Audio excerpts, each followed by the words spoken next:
Welcome to the Rabia and Sana show. We're two Desi girls reinventing cultural norms with love to make difficult conversations easier to help you take courageous steps faster. Whether you feel like a misfit now or have been breaking the standards, this podcast is for you, for the adults, the young. Come as you be and become your authentic self as you desire. Let's go reinvent some cultural norms together. Hello everyone, I am Rabia Paracha. I have been a rebel without a cause for most of my life until I discovered my purpose to empower women to empower themselves. And that led me down a rabbit hole to become a life coach from CTI Coactive Coaching. And today I'm a mind and life power coach who helps people break free of their limiting cultural beliefs to find the life they love and the love of their life. Hello everyone, I am Sana. I am from New Jersey, a Pakistani American. Professionally, I work in the clinical research field. And personally, I have always had this purpose of empowering women of South Asian culture to be able to live the life that they want to live and be true to themselves instead of what the culture expects them to be. And so here I am pursuing that purpose, and I am also studying to become a life coach. Let's get started.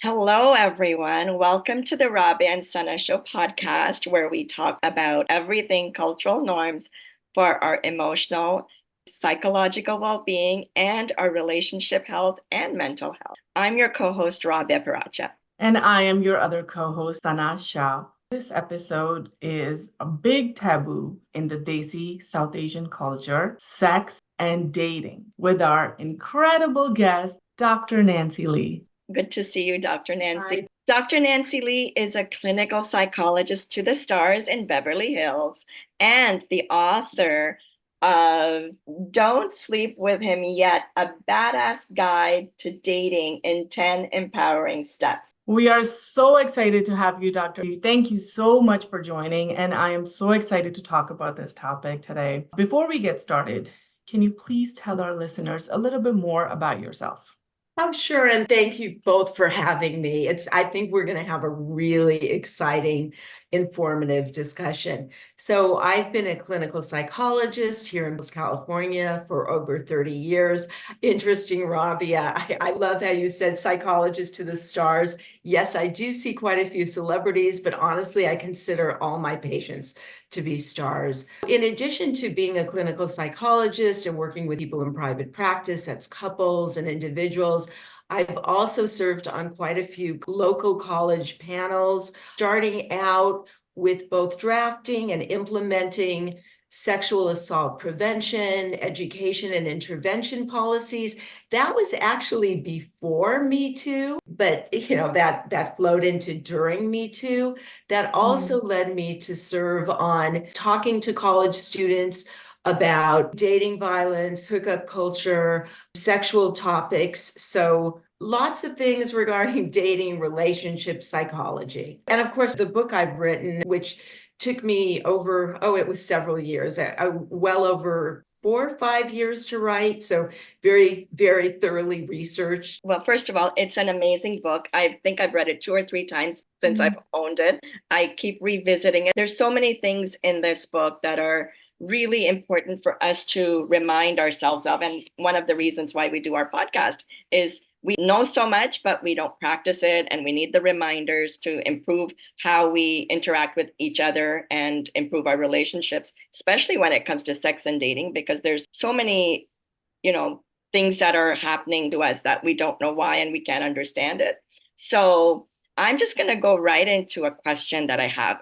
Sana and I are from the South Asian culture. It's very reserved. There's lots of inhibitions around sex and intimacy and dating. Why do you think we should start thinking about changing how we perceive sex and dating? I think it may be not so much changing the perception of how people think about it, because people are entitled, of course, their own line of thought. But I come from an attitude of knowledge is power. So regardless of how you get your information, whether it's reading about sex, dating, relationships, the psychology, especially what makes people tick, whether it's about reading or listening to podcasts like these, or having discussions. It's so empowering to really educate oneself. And, life, of course, life experience, I say, is a huge educator, but there's so many other modalities as well. For women, especially, there's so many choices regarding the timing of sex, and even not just sex, but just dating in general, which is getting to know somebody romantically.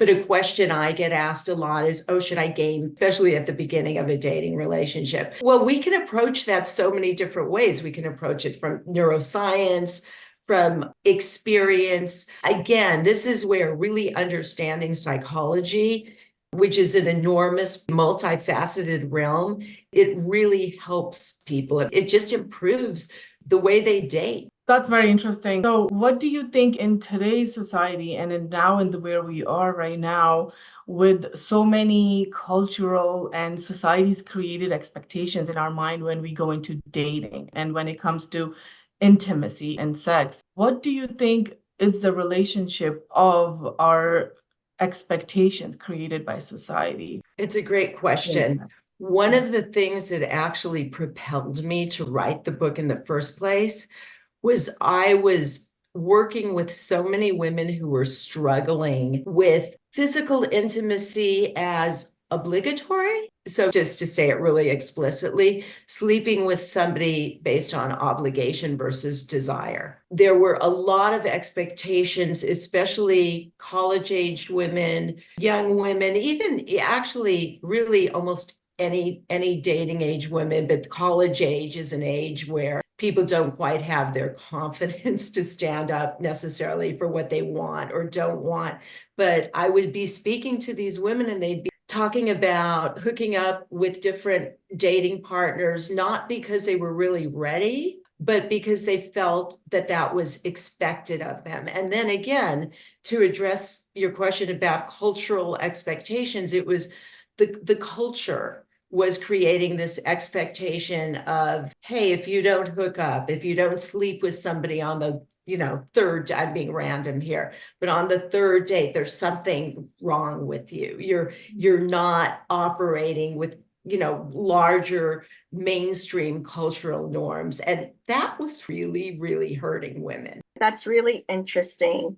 And I have your book in front of me. So as you're talking, I'm going to pull out some things that I think are really important for us to touch on. And you brought up confidence, having that self-awareness and confidence and self-assurity to make decisions, not because of obligation, but because we want it. And sometimes, women, when they're assertive and they know themselves, what happens is that there's another label that they're too forward, they're too aggressive, there are other derogatory terms too that come with that. So how can we be confident and at the same time be assertive and know what we want and not be doing something for other people to push back on something, but really owning ourselves? I love how you were being really kind, Rabia, when you said labeling it as assertive. There were words in my head that could be a lot less respectful than that. So first of all, the people who are throwing out those labels should really do some introspection because it's cruel, number one. To answer your question, women in particular tend to be very concerned about being judged. And really, in something as intimate and personal as your own journey, discovery through intimacy, whether it's physical intimacy or emotional intimacy with your dating partner, it's your journey alone. And a lot of it, confidence comes from life experience. It also comes with, like I said before, with really educating yourself. Neuroscience is fascinating. Evolutionary psychology is fascinating. Other people's stories are fascinating, which is why I threw all of it into my book, because there are these aha moments, which life brings us as well, as long as you yourself are not operating, in a abusive or cruel way. But removing one's attachment to that judgment becomes really important in developing our own self-confidence. Removing our own attachment to the judgment. And so that's really knowing that the act of intimacy is an act of enjoyment rather than the judgment that has created in our minds. Have you seen in your practice and the women that you have seen looking at intimacy as a tool to get where they want to get at instead of an actual place of enjoyment in a relationship? That's a very common dynamic. Sex as a form of quote unquote bartering, it tends not to work. This is so interesting, alluding to what, your introduction, Rabia, to me at the beginning. You said, okay, psychologist to the stars. I've seen women who've been misguided and they think that their, naked bodies are absolutely going to it's not prevalent. But there are women who, look, I'm being a bit facetious. There are women who believe that just sleeping with a guy off the bat is going to cause the guy to commit. It tends to backfire. That does not happen, or it doesn't happen in probably 99.9% of situations. You brought up neuroscience a little while back. And so, how do we utilize that neuroscience to make our dating experience better? Great question, Rabia. One form of neuroscience that is really fascinating, but is not commonly understood, involves a neurotransmitter by the name of phenylethylamine. It's abbreviated capital P, capital E, capital A, P, just like the vegetable. And phenylethylamine takes over when we are infatuated with somebody, usually early in a dating relationship. It's responsible for that feeling where you're looking at your phone and, oh my gosh, has this person texted? And you get very panicky if they haven't. So it's often known as the love drug because its chemical composition is similar to an amphetamine. Even the terminology, lovesick, falling in love, crazy in love, all of those terms hark back to this phenylethylamine. It's also responsible for that love is blind feeling. So, for example, you're dating somebody and you're just absolutely enraptured with them, but all your friends are noticing things and saying, wait a minute. So phenylethylamine, that love is blind feeling, will also cause you to ignore. I'm not just talking about little red flags, but I'm talking about major red flags. So that's just a tiny part of neuroscience that could be fascinating and really helpful, because even that feeling of, am I going crazy? I can't sleep. I can't eat. I'm just thinking about this other person. When am I going to see them? I've had patients say, wait, what's wrong with me? Nothing is wrong with you. You're human. This is what's going on with your brain. That's very interesting how a neurotransmitter can make us do so many things. What are the behaviors that make this neurotransmitter to get released? It's love and lust. It's feeling like, oh my gosh, I've met my person. And it's that craving to see them, to be with them.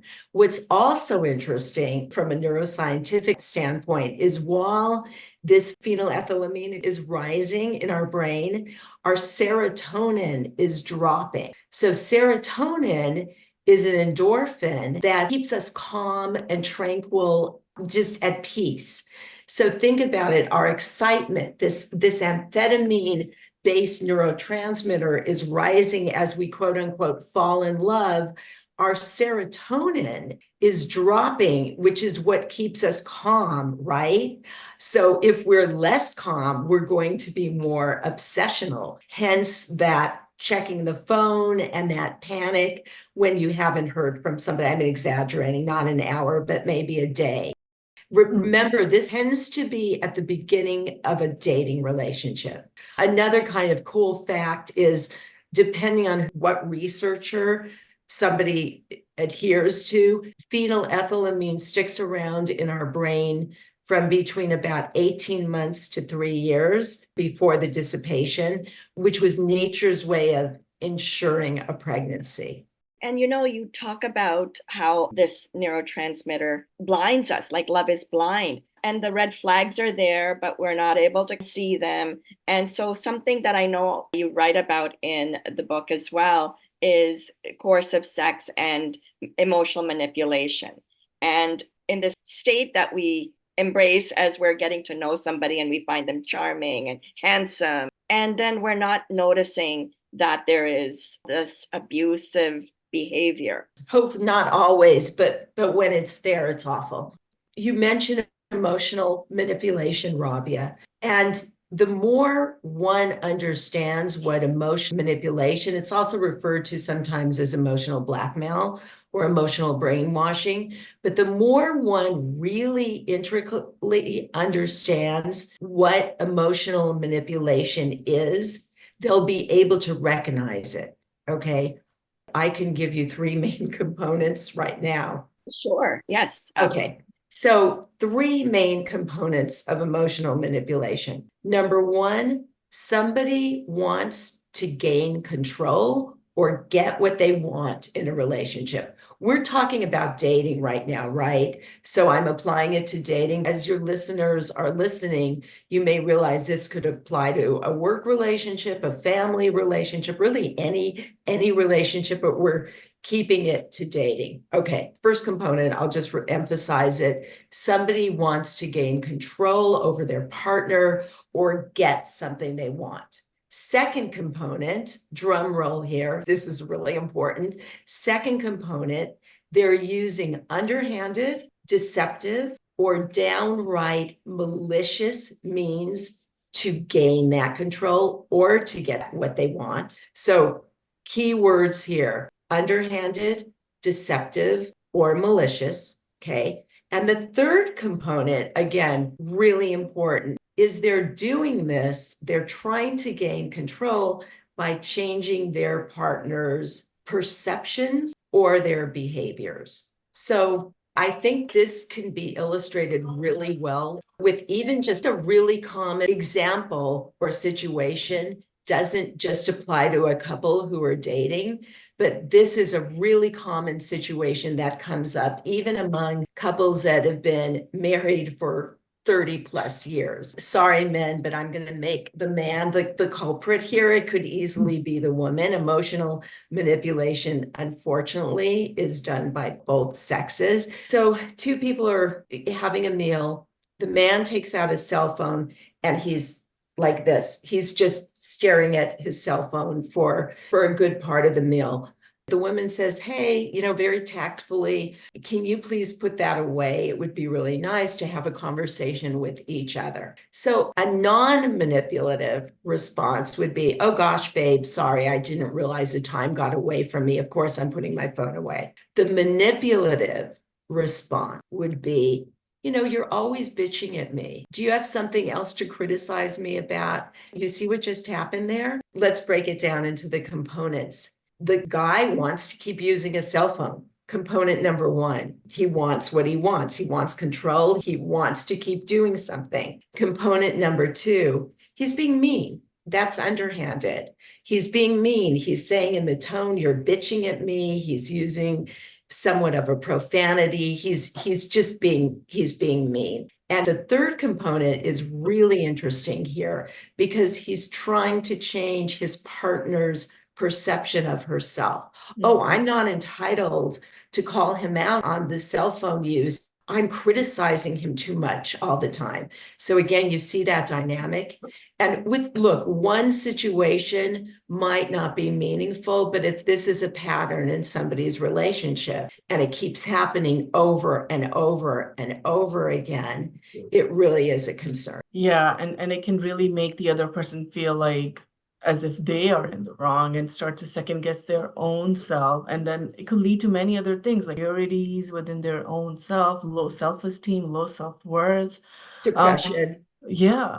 So in relation to emotional manipulation with intimacy, have you seen emotional manipulation play a part in getting to intimacy or sex? Yes, all the time. So when you think about coercive sex, that gray area, remember the word coercive isn't assaulted, like it's not an assault, but when somebody is coerced into having sex, they don't really want to, but they're essentially manipulated into having sex. And men will often say things to make a woman feel like somehow, or she's wrong if she doesn't have sex, or they do this guilt tripping or this anger, or sometimes they even can be bullied. All of those things, they're all a form of manipulation. So sexual coercion is really, it is a form of emotional manipulation. I can give you an example that I wrote about in my book based on a patient. I was working with a young woman, and she happened to be a dog walker. By the way, I even changed the name of the dogs and pets in my book for privacy. And she met this guy who happened to be a client. And finally, they were flirting and he asked her out. So she was really, really excited. She came to the session one day, super excited about the date. The following week, she showed up in tears. It was going really well. They had a great date. Afterwards, he told her, let's go back and see Lucky. Let's go back to my place. Okay, they go back. He became extremely aggressive with her and basically coerced her into taking her top off. She did not want to do that. But when she started saying no, and by the way, he was quite a bit older than her. She was in her early 20s. When she said no, he was like, that's not how I roll. Again, this kind of like fake anger, but it was coercive, and it was also manipulative. So sometimes these examples really help bring things to light. But again, she didn't have that real understanding of what was happening here to be able to say to him, like, hey, dude, like, get over yourself and walk out. I can think of personal experiences where I would have been easily coerced when I didn't know that this is what was happening. Exactly. There's two New York Times journalists, Jessica Bennett, Daniel Jones, and they wrote in 2018. I share some of the stories from their article, but they wrote a piece called 45 Stories of Sex and Consent on Campus, where they asked for, really across the world, this was the New York Times, but they asked people to write with their own experiences about sex. And so many of the women came back sharing stories of, I really didn't want to do this. I really didn't want to do that, but I felt like he'd get mad if I didn't, or I felt like it wouldn't be polite if he bought me dinner and I just left. Again, this coercive, obligatory sex. Often, again, if he bought me dinner, it wasn't polite. It's a whole realm of people pleasing, which ties in with coercion, but it's also different. But back to that manipulation and coercion, so many of the stories involve that. And I'm just thinking about, I know we're giving the examples of dating and premarital sex, but I'm sure this happens after marriage too, the coercive sex between the husband and a wife. And then we also have this obligation where the woman feels like it's a duty to have it. But have you seen this happen in coercive sex in marriages as well? Any type of relationship where somebody is imposing their needs and their wants without showing empathy for the other person or really considering what the other person wants has the capacity to become coercive. So regarding even, again, married couples, it's one thing if people aren't on the same page regarding their libido and sex drive, but there's a give and take. That's very different than if somebody is forcing the other person. And again, gender norms can be all, reversed, but typically it's a man demanding something of the woman that it has a potential to become coercive. And notice I introduced the word empathy into our discussion because that's super important. I was just looking at your book as you were talking. A lot of men feel that they are entitled to have sex with you. But in your book, step 9 is the new choice. Don't sleep with him yet. As women and as men, I suppose it applies to all. When do we decide it's the right time to be intimate with someone? It's a great question, and it's a loaded question, but a great question, Rabia. The right time is the right time for you. It's when you are feeling especially safe, you're feeling like you want to. And everybody has a different journey. There may be a woman who has been married for 20, 30 years, divorced. I've had patients talk about coming out of, a sexless marriage, for example. And, she gets into another relationship very quickly. Her timing may be very different from a woman who, say, is in her mid-30s, is looking for a committed relationship, wants to ensure that she feels loved and valued and really wanted before she sleeps with her partner.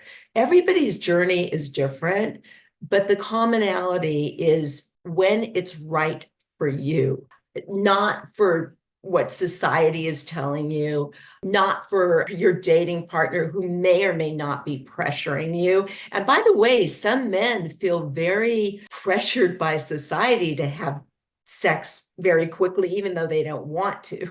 This doesn't just apply to women. So the right time is really when it's right for you, when you're feeling it, especially not feeling like, oh my God, if I don't sleep with this guy, he's just gonna lose interest in me. You absolutely want to get that out of your head. Well, I want to share something. Maybe it'll open up some things for us. A lot of my holding back was from the cultural aspect, right? That as a South Asian Muslim girl, I'm not supposed to be free intimately, all these supposed tos. So with one relationship, I was totally opposite of everything I would have ever done in my past. We actually got into a relationship and a long lasting relationship. And then when we broke up, he said, I would have waited 3 months for you. I would have waited 6 months for you. So I was like, whoa, I have no regrets. Sometimes having that leap of faith and just going out of the comfort level, it does open you up to so much. It's a great story. Thank you for sharing it. It also speaks to the point of everybody's journey is different and where they are in their lives. And you do want to be true to yourself. Take out those messages. In your case, you were feeling it. You were confident. You felt, in hindsight, it sounded like this was a great partner. So you must have sensed a feeling of safety and security. Psychological safety is so important. And you were being true to yourself. It's a great story. Thank you for sharing that. And I think a guy, he will also make them feel psychologically safe, that you're saying, where there is no pressure in the woman's mind that he took me out to dinner, he gave me a nice date, and I have to sleep with him. But I feel like it's a mutual feeling. So he has to make the woman feel safe too, that I'm not looking for that. Sana, it's a great point as well. And it also speaks to Rabia's point about entitlement. When a guy feels like, oh, I paid for dinner, I'm entitled to sex, like, no, that's not a guy you want to be with. I make the point in my book, if a guy is spending money on you, you are giving him your undivided attention. Yes, your hopefully undivided attention. Hopefully you're not the one looking at your cell phone, but no, you're giving him your time. That's enough. Sex, intimacy, physical intimacy is one of the most personal things we have. Nobody, no man is just entitled to that. And safety and security, all of those things also baked. A psychologist, unfortunately, she passed away. Dr. Dory Hollander wrote, it was probably decades ago. She had written a book, and in it, she made a point of saying her research showed that the most common lie men tell women is I love you, as a way to manipulate them into bed. I made the point in my book that men don't even really have to say that anymore, because sleeping together is not necessarily, love is not necessarily a prerequisite, but among a lot of men, they will lie.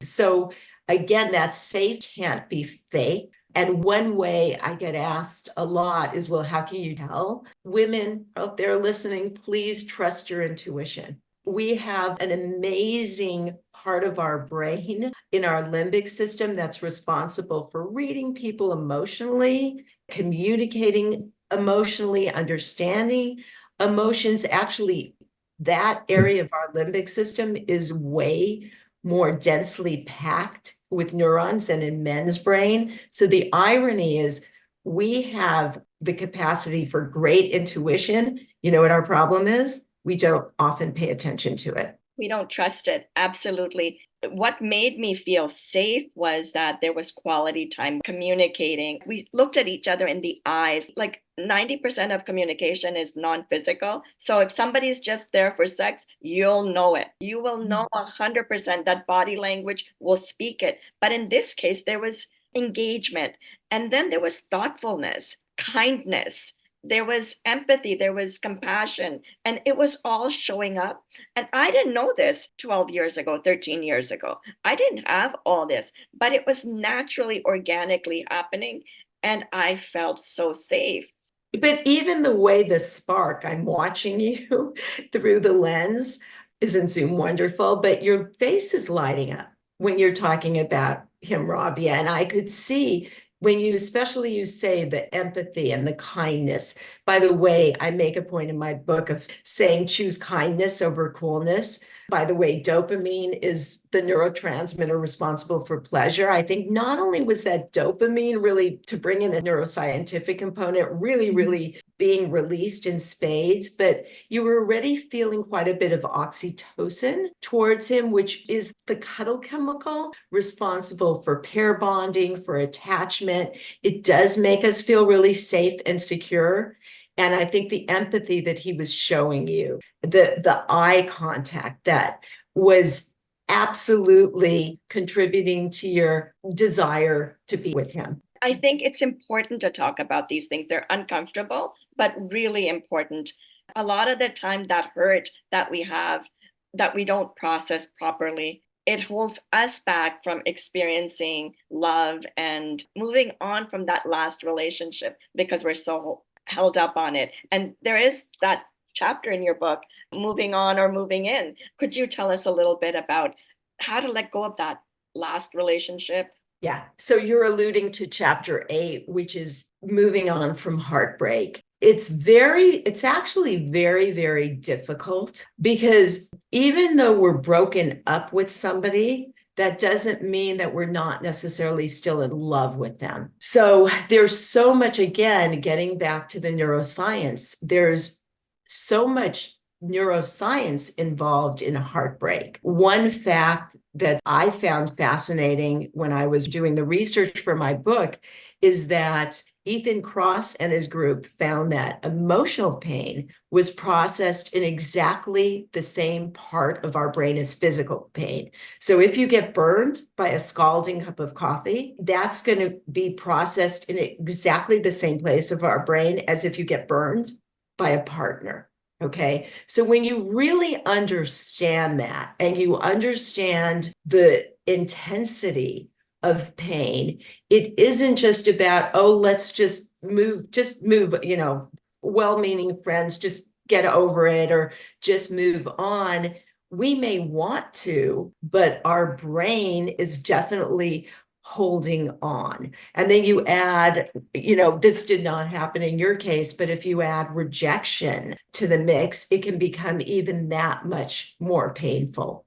So at a very first level, just understanding again that you're not going crazy, that there isn't something wrong with you when you're experiencing heartbreak and you're struggling with moving on. There are things that can help move that process along. But again, everybody's journey and timetable is going to be very personal. By the way, one very little known fact is that music, so listening to music that we love, has the ability to help release endorphins. There's that word again, but endorphins are endogenous morphine. So think about the word endorphins. Morphine is something that helps mitigate pain. So even listening to music, hello, Taylor Swift, she's great on helping people recover from heartbreak, but even listening to music that really resonates with us is going to help release these endorphins in our brain and help make us feel better. One of the things that I learned from that relationship was get in touch with ourselves and act on it.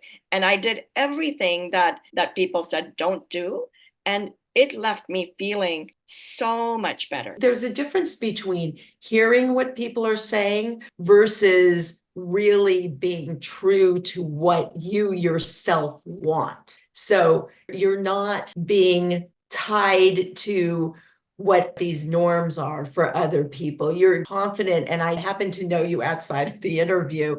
So I know that you're a confident enough woman to be able to say, these are my choices, and I'm basically taking responsibility for my choices, but ultimately I'm doing and going with what I feel is right for me. And moving on from it and not beating yourself over it. Oh my God. Thank you for Sana. Thank you so much for bringing that up. It's a point that I try to make over and over in my book. Women tend to bash themselves. They beat themselves up. I should have done this. I should have done that. You alluded to that a little, Rabia, but we do what we feel is right psychologically in the moment. We act a certain way in a situation, in a timing, with the knowledge we have at hand. It's only later through hindsight, especially if things don't go well, where we tend to, men don't do it as much, by the way, but women tend to really rehash, replay. And that's actually, by the way, one of the ways to move on from heartbreak is to stop yourself each and every time you beat yourself up. There's a big difference between putting things together, and that's where like clarity research shows that journaling can give people clarity, but you journal, you put it away, and you don't have to fixate, right? You don't just have to keep fixating on what did I do, what went wrong. Sometimes men and women will just not let go of their anger towards somebody if they feel they've been wrong. So thank you so much for bringing up that point. Just trust yourself and follow that trust. We have all this information, which is excellent, and we need this information, but we don't have to use it exactly the same way someone else did. I gained that same level of intimacy with myself rather than feeling broken and the end of the world. For me, it was the beginning of this intimacy with myself. It sounds like an awakening, like you really became awakened to an excitement, a wonderful feeling, whatever you want to call it, that was probably always there, but dormant, that this relationship brought out. That's actually thrilling. It's exciting to feel that way. And also, as Rabia said, take in that joy and the memory of what that was like, and let that Love it.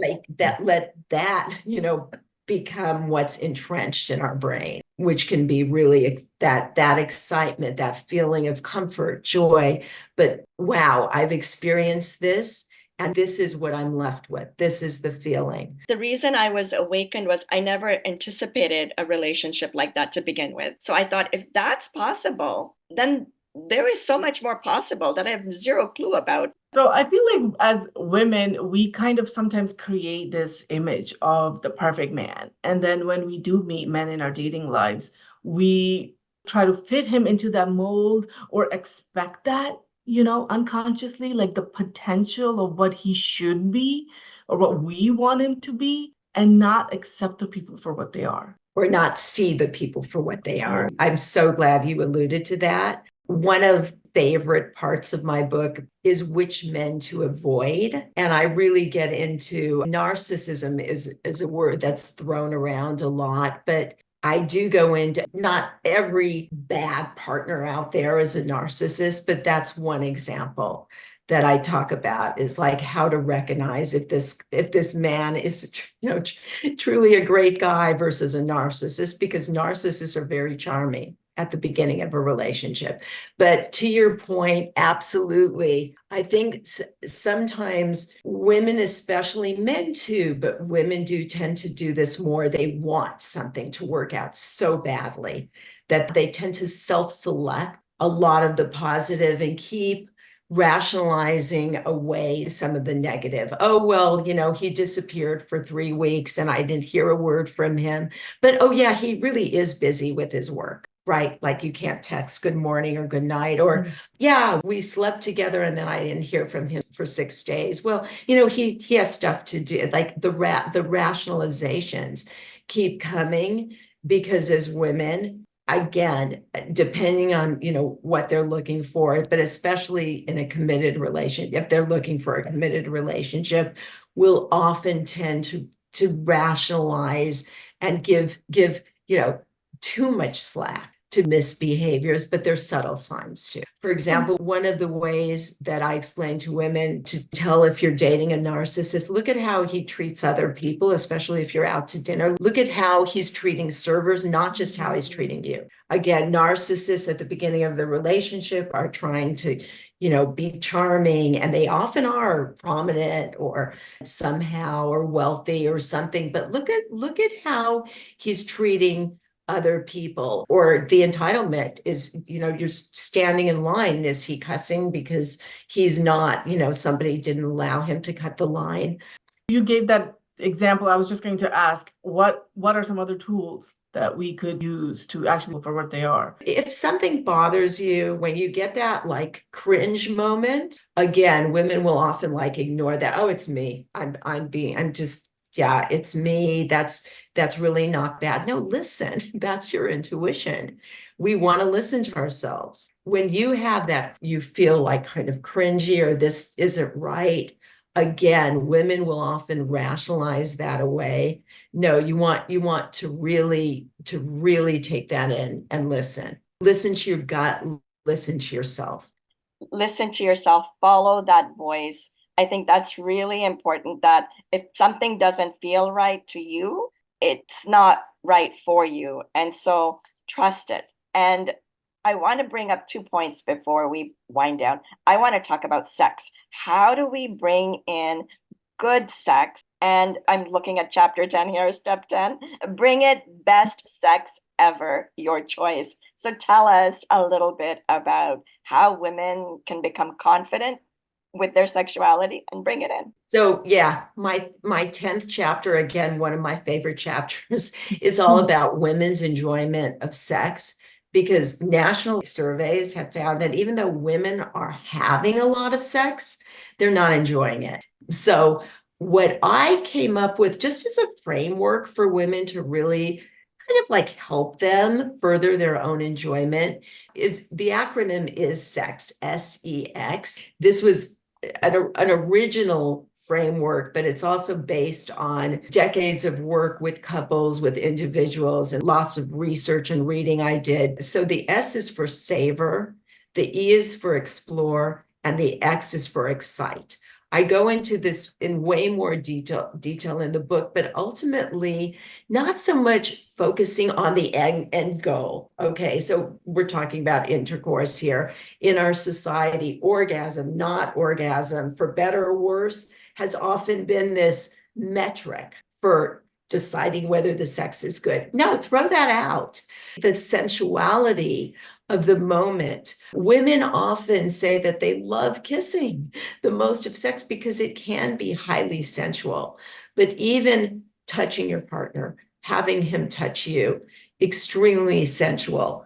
Sounds, light, ambience. What are your senses really experiencing? The exploration, just exploring your own body, your partner's body in ways that just you're really appreciating. We're talking about heterosexual relationships here, but you're really appreciating the differences. Really, really sensual. So many different ways to excite. I get into that a lot again in the book, and not just for beginning of a relationship where the novelty is extremely exciting, but I also talk about, same chapter, how to keep things hot, exciting, even after decades together with the same partner. So I'm really glad you brought that up.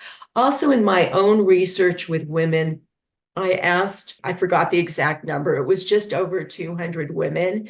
So they had filled out a questionnaire saying, like, how happy are they in their relationship? And the happiest women often said they felt safe, they felt valued, they felt appreciated. So that made the sex better as well, this level of confidence. But again, that survey was for women in relationships. To your point, we have to stand up for ourselves and know what is important to us and what makes us feel good, not just for the sake of having sex. And so there are the 10 things to do to ensure good sex. So if you haven't gotten this book, it is a great read, and you don't have to read it in order either. You can just pick up the book, and whatever relevance it is in the moment, you can just pull it up and go there and find the direction. So it's just, I love it. It's on my bedside always. And I want to just ask you, your closing thoughts in your book is go out and kill it. What message would you like to leave our listeners with to go out and kill it? Enjoy your life. And life is a journey. In the realm of relationships, if you're single, make sure that you find a partner who helps you enhance your life, who makes life more enjoyable for you together. Self-respect, respect for others, empathy. You have the capacity to enjoy your own life. And as fun, relationships are a huge part of our life. Again, we're talking about romantic relationships. So I like to say date smart. Life experience, as you know, teaches us that. Part of my motivation, again, for writing the book was I combined so much research, knowledge, other people's stories, really eye-opening. And not just if you're single, by the way. If you go to the Amazon reviews, there are quite a few people, married women, who said, like, this book was fascinating. It really helped me in my relationship. Just tons of applied psychology. But I do want to leave people with the message: respect yourself, respect your choices, be true to yourself. You're going to crush it. Thank you. I'm really looking forward to reading the book. We would love to have you back. Yeah, I would love to come back. Thank you. So it's that time of our episode, Sana. Yes, we are two Daisy girls Reinventing cultural norms. with love. Bye, everybody. Bye. Thank you. Thank you for listening. We hope you enjoyed today's episode. Please rate, subscribe, and review wherever you listen to podcasts, and follow the Rabia and Sana Show on social medias. Remember, you can watch the video version on YouTube, and don't forget to share, like, and subscribe. If you want life coaching services, or you are reinventing cultural norms for yourself and think you would be a great guest and want to be on our show, please email contact@therabiaandsanashow.com. And be sure to check out our next episode. See you next time. See you next time.